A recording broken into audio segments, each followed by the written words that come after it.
চকী আৰু আঞ্চলিক গাঁওৰক্ষী বাহিনীৰ সহযোগত ৭৯ সংখ্যক স্বাধীনতা দিৱস উদযাপন। পুৱা আৰক্ষী বিষয়া ফিৰদৌছ আহমেদ ৰাষ্ট্ৰীয় পতাকা উত্তোলন কৰাৰ পিছত 10খন বিদ্যালয়ৰ ৩ সহস্ৰাধিক শিক্ষাৰ্থী শিক্ষক-শিক্ষয়িত্ৰীয়ে মিলি এক বৰ্ণাঢ্য শোভাযাত্ৰা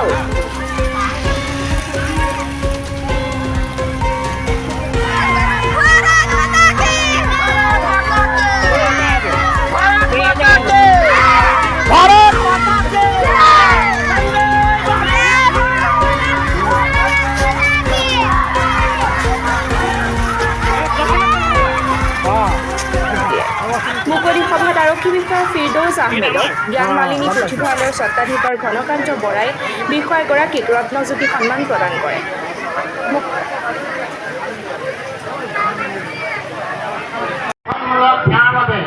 কোঠাতলী জ্ঞান মালিনী পুথিভঁৰালৰ স্বত্বাধিকাৰ শ্ৰী ঘনকান্ত বৰাৰ দ্বাৰা মুকলি সভাত সমাজসেৱক ঘনকান্ত বৰাই সভাপতিত্ব কৰে আৰু সভাত ড্ৰাগছ সজাগতাৰ বিষয়ে এখন নাটক পৰিৱেশন কৰি সকলোকে ভয় খুৱাবলৈ সক্ষম হয়।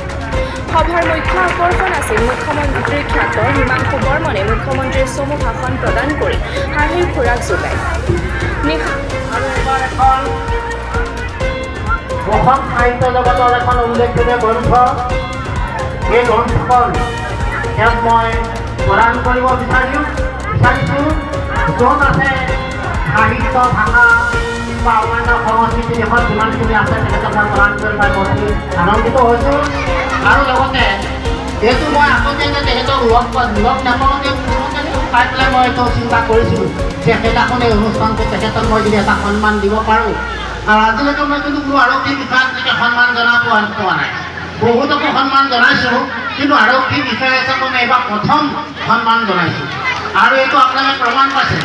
মই গৌৰৱেৰে ক'ব পাৰোঁ যিহেতু মই কোনো ভুল কাম কৰা নাই আৰু মই কিবা ৰাইজৰ পৰা যে মই কিবা অসন্তুষ্টি হ'ম এইটো মই ভবা নাই। গতিকে তেখেতক মই এই গ্ৰন্থখন প্ৰদান কৰিছোঁ, এখন শ্ৰেষ্ঠ এখন অসমীয়া গ্ৰন্থ, কিন্তু তেখেতক গ্ৰহণ কৰিবৰ কাৰণে মই অনুৰোধ কৰিছোঁ।